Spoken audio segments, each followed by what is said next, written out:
আসসালামু আলাইকুম। শম্পাস আইফুড চ্যানেলে আপনাদের সবাইকে স্বাগতম। আমি শম্পা।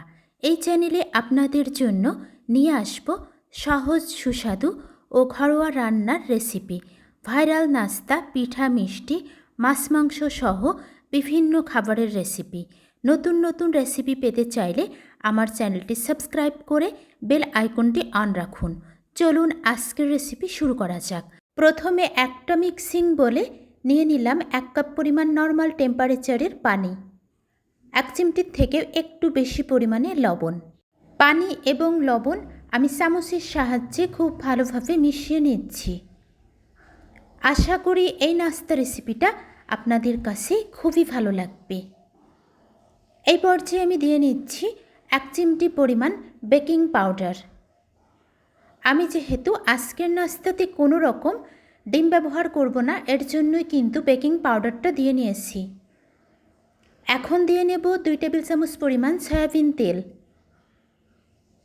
তেলটাকেও আমি আবারও মিশিয়ে নেব।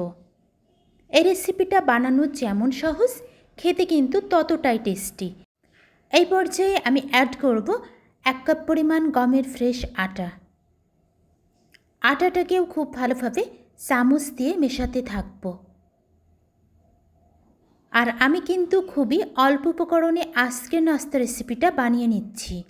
আপনি আপনার ঘরে থাকা উপকরণ দিয়েই এই মজাদার নাস্তা রেসিপিটা বানিয়ে নিতে পারবেন। সকালের নাস্তায়, বিকালের চায়ের আড্ডায় কিংবা বাচ্চাদের টিফিনে এই নাস্তা রেসিপিটা কিন্তু অনেক বেশি পারফেক্ট। দেখতেই পারছেন আমি কিভাবে করে ব্যাটারটাকে স্মুথ করে নিলাম। ব্যাটারটা যত বেশি স্মুথ হবে এই নাস্তাটা কিন্তু ততটাই সফট হবে। আর আমার নাস্তা রেসিপির সাথেই থাকলে বুঝতে পারবেন যে নাস্তাটা কত বেশি সফট হয়েছিল। চলে আসলাম চুলাতে। গরম ফ্রাই প্যানে আমি 1 চা চামচের মতো সয়াবিন তেল দিয়ে নিয়েছি। তেলটাকে স্প্যাচুলার দিয়ে খুব ভালোভাবে একটু ছড়িয়ে নিলাম।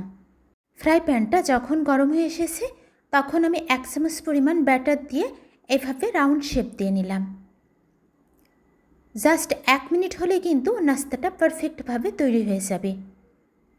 আর অনেক বেশি জালিদার হবে এই নাস্তাটা। দেখতে যেমনটা লোভনীয় হয়, খেতেও কিন্তু অসম্ভব মজা লাগে। সেমভাবে আমি আরেকটা নাস্তা দিয়ে নিলাম। কত সহজে এই নাস্তাটা বানিয়ে নেওয়া যাচ্ছে সেটা কিন্তু আপনারা দেখতেই পারছেন। আশা করি এই সহজ নাস্তা রেসিপিটা আপনাদের কাছেও বেশ সহজ এবং লোভনীয় মনে হচ্ছে। সবগুলা নাস্তা আমার বানিয়ে নেওয়া হয়ে গেছে। মাশাআল্লাহ, দেখতে কিন্তু অসম্ভব দারুণ হয়েছে নাস্তাটা। তাহলে বুঝতেই পারতেছেন খেতে কতটা মজা হবে। আমি একটা নাস্তা আপনাদেরকে ছিঁড়ে দেখিয়ে দিচ্ছি যে কতটা জালিদার। যারা যারা এতক্ষণ শম্পাস আইফুড চ্যানেলের সাথে ছিলেন সবাইকে অসংখ্য অসংখ্য ধন্যবাদ। সবাই ভালো থাকবেন, সুস্থ থাকবেন।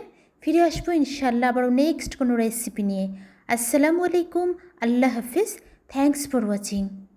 ভালোবাসা দিয়ে রান্না করুন, আনন্দ দিয়ে পরিবেশন করুন। Cooking with love, serving happiness.